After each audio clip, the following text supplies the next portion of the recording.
Bismillahirrahmanirrahim. Today we will study the class 10 biology and the chapter number first, the gaseous exchange.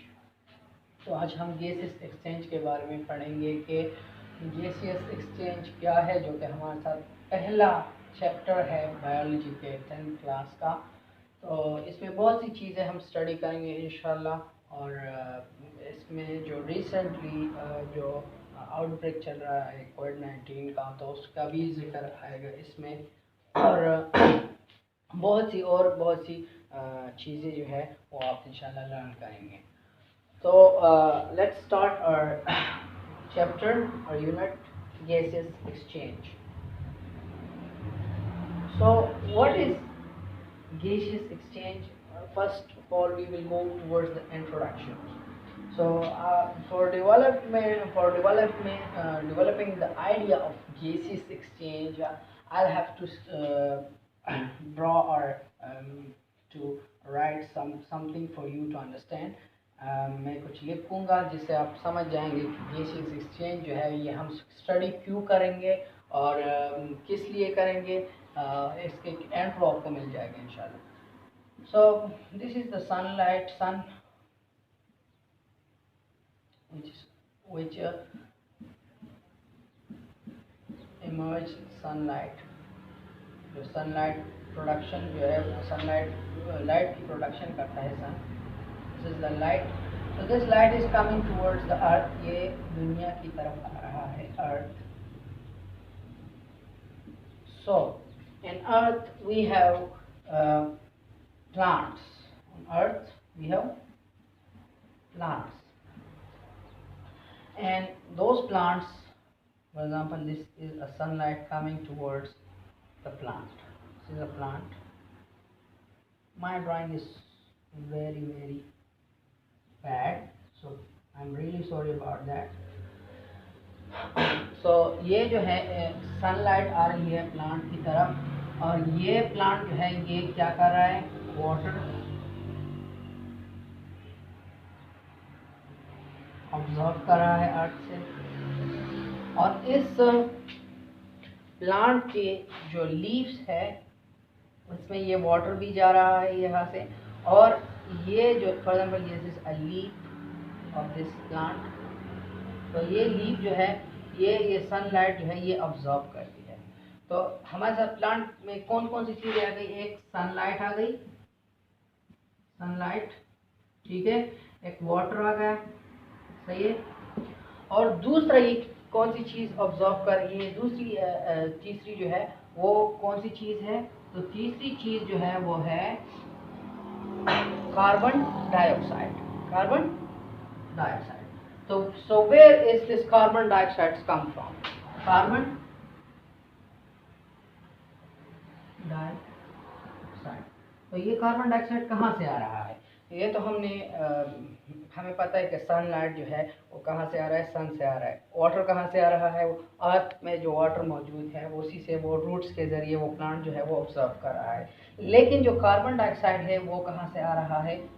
So this is a question mark here, this is a question mark here.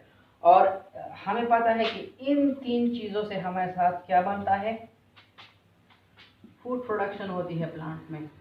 और ये food जो है ये हमने question mark छोड़ दिया, इंशाल्लाह आप ये समझेंगे, ठीक है।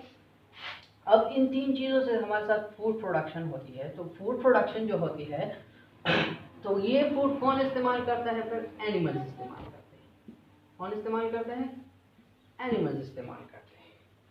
और इस फूड में क्या होती है, एनर्जी स्टोर होती है। क्या होती है? Energy store.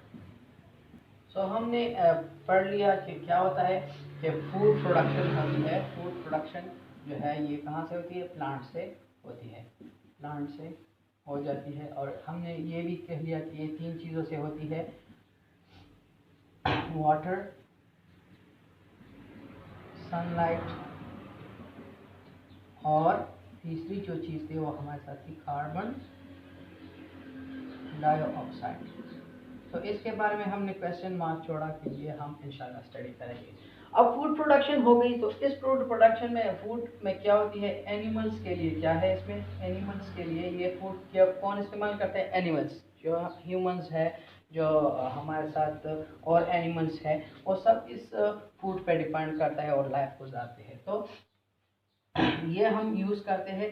तो इस फूड में क्या है, एनर्जी स्टोर्ड है, एनर्जी स्टोर्ड है। और ये स्टोर्ड एनर्जी हमें कब मिलेगी, ये इस फूड से हम स्टोर्ड एनर्जी कब हासिल करेंगे, तब हासिल करेंगे जब इस एनर्जी के साथ इस फूड के साथ क्या मिलेगा, ऑक्सीजन, O2। जब O2 इस एनर्जी के साथ मिलेगा, इस फूड के साथ मिलेगा, तो तब ये एनर्जी रिलीज होगी। ये O2 जब इस फूड के साथ मिलेगा तो तब ही इससे एनर्जी, स्टोर्ड एनर्जी वो हम हासिल कर सकेंगे। तो ठीक है, तो अब क्वेश्चन राइज होता है कार्बन डाइऑक्साइड और ये O2 कहाँ से आया और कार्बन डाइऑक्साइड कहाँ से आया। तो बेसिकली इस स्टोर्ड एनर्जी के बाद जो हमारे साथ प्रोडक्ट तैयार होता है वो क्या है, वो कार्बन डाइऑक्साइड है। ऑक्सीजन आ गया, स्टोर्ड एनर्जी से फूड से स्टोर एनर्जी को हासिल कर लिया। अब इसके जो वेस्ट है, वेस्ट प्रोडक्ट है, वो क्या हो गया, कार्बन डाइऑक्साइड। कार्बन डाइऑक्साइड जो है वो फॉर्म हो गया, और ये अब फिर जाएगा, प्लांट यूज करेंगे, और इसको प्लांट यूज करेंगे। तो जब प्लांट इसे यूज करेंगे तो फिर उससे ये फूड की फॉर्मेशन होगी। साथ ही साथ में ऑक्सीजन जो है ये भी ह्यूमंस यूज करता है।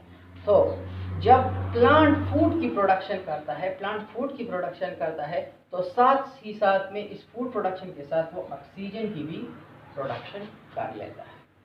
ठीक है, तो बात समझ में आ गई कि this is exchange between gases between animals and plants. So animals utilizes the energy stored in the food, and plant use these gases for the production of food. सही है, एनिमल्स जो है इस फूड से एनर्जी हासिल करने के लिए ये गैसेस जो है ये इस्तेमाल करते हैं, और प्लांट इस फूड को बनाने के लिए ये क्या है, ये जो है गैस जो है ये इस्तेमाल करते हैं। तो एक फूड में एनर्जी निकालने के लिए ऑक्सीजन का इस्तेमाल करते हैं, गैस का इस्तेमाल करते हैं, और दूसरे जो है वो क्या करते हैं, कार्बन डाइऑक्साइड को, गैस को यूज करते हैं कि वो फूड बना सके। सही है, सो this is energy change between animals and plants.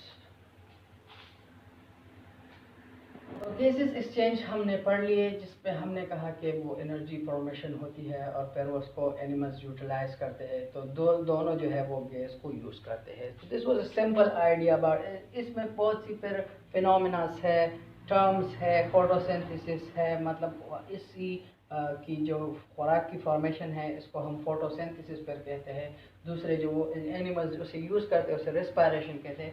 तो इंशाल्लाह ये बाद में हम आगे पढ़ेंगे, लेकिन this was just an idea about that gas जो है वो किस तरह एक्सचेंज करता है एक दूसरे की तरफ। सही है, तो अब हम पढ़ेंगे रेस्पिरेशन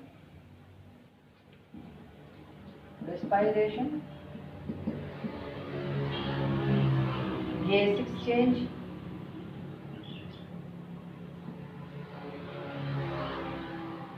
और breathing.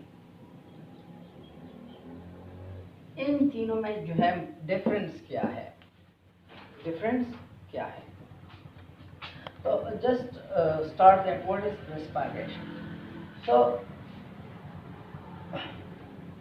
I would say that respiration, we have two kind of respiration.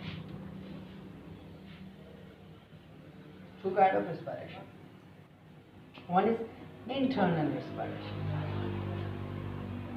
and one is external respiration. So the external respiration is also called breathing. जो हम सांस अंदर लेते थे और फिर बाहर लेके जाते हैं, जो कि हम सांस अंदर लेके जाते हैं और फिर बाहर लेके आते हैं, तो दिस इज कॉल्ड ब्रीथिंग और external respiration also. Internal respiration जो है वो बिल्कुल ये जो होती है एक्सटर्नल रेस्पिरेशन, ये लंग्स और एनवायरनमेंट के दरमियान होती है, ठीक है। और जो इंटरनल रेस्पिरेशन है वो लंग्स और एनवायरनमेंट के दरमियान नहीं होती, सही है। वो कहाँ होती है, वो सेलुलर लेवल पर होती है, सेलुलर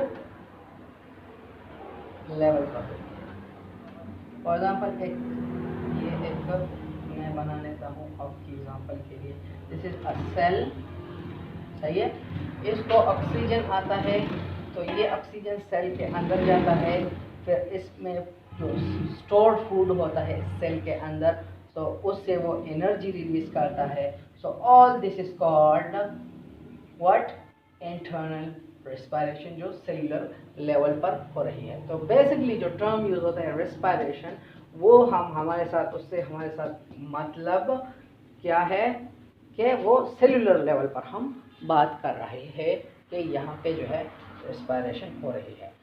अक्सर हम रेस्पिरेटरी सिस्टम के बारे में स्टडी करते हैं, तो मैंने आपको कहा कि external respiration is also called breathing.